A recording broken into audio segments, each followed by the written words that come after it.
All right. So what happens now, while they're waiting for that gate to open, another vehicle comes up and blocks them from behind. So now they're stuck between a slow-moving gate and the hijacker's vehicle directly behind them. They can't go anywhere. So to solve that problem is quite simple. It's a mathematical solution. Take 90 degrees off your parking. Park parallel to the gate. Park parallel to the gate. So not nose first. Right, okay. So when the gate is open wide enough, then you can nip in. Should in the meantime, while the gate is opening, anybody stop behind you, the front end is open, you're out of there. Yeah. Should they go around you and cut in front of you, the back end is open, you can still wheel spin backwards and get out of there. But you have an escape route.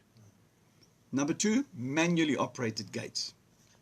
Again, if you have a passenger, don't let them get too lazy. When you get to a manually operated gate, you do exactly the same thing, park parallel so that you have an escape route, and let the passenger get out and go and open the gate for you. Let them get out and go and do it for you.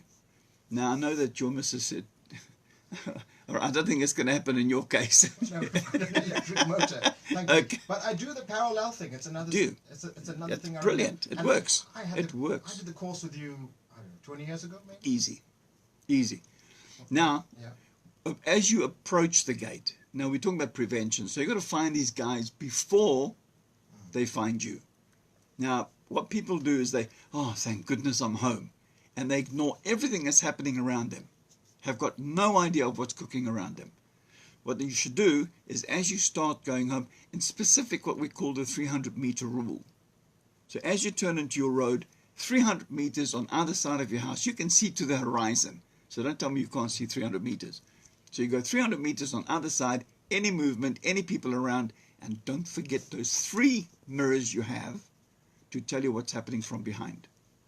And anything that's been there, like the guy behind you is driving slowly. Why? Why? Why does he come past you?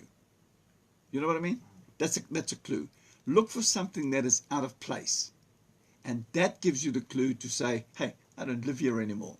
And you go right past, and then you can start sorting out your security company, let them get out and be waiting for you at the gate when you get home. You also told us on the course 20 years ago, once you go through your gates, once the gates are open and you enter your property, don't think that's the end of the game, because your gates still need to close and you need to still be alert. Very much so. And you can actually, what a lot of people don't know, and I'm surprised at this, is that when you go into the gate, you can in actual fact reverse the action by pressing the button the second time.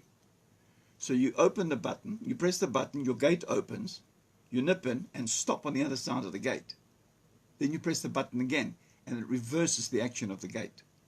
It'll close. So you don't have to wait for 5 minutes for the thing to decide to close. So make sure that you close the gate. All right, parking bays like shopping malls, car parks. The thing, as I said, it's the number one thing I remember, reverse into your parking bay. Yeah. Simple reason. If you go in forward into a parking bay, let's say we go to a shopping center, you and I, and we go to a shopping center and we drive in and we face a pile of bricks. It's called a wall. Right? Hijackers do not walk through walls. But the problem is you have a disadvantage because you cannot see a thing. So looking at a pile of bricks. If anybody's listening, what I want them to do is to sit dead straight. Now turn the head fully to the left or to the right and feel what happens in the neck. It's very the painful. muscle. It is painful. It's painful. That is when they try and look for the bad guy from behind. However, if you go to the same shopping center on the same day, you buy the same stuff. You put it into the same car, you pay the same amount of money. As a matter of fact, you can even take the same parking bay. And if you go backwards, which is the only difference, you'll notice that you can scan the area. Now try and look from left to right. You can scan the area and you can pick up anybody coming towards you. Piece of cake. Absolute ease. Number 2, disadvantage. You go in forward, and if you're gifted and special, and like you, and you see the guy coming, you have to reverse out. But you have to stop to pull off again. It doesn't give them 10 seconds. It gives them 2 seconds. Sometimes that's all they need. for a second attempt to get at you. So if you've reversed in, you just in one gear and up. Straight out, first gear, straight into second gear, and if he steps in front of it, well, yeah. So it makes sense. If you're in a parking bay, rather reverse into it. Absolutely. Could save your life. Yeah, I'm talking about 90-degree parking bays, because I have seen people arguing over these, what do you call them, is it herringbone parking bays, the 45-degree ones? Yeah. Not those ones. Those ones, unfortunately, you have to go in forward.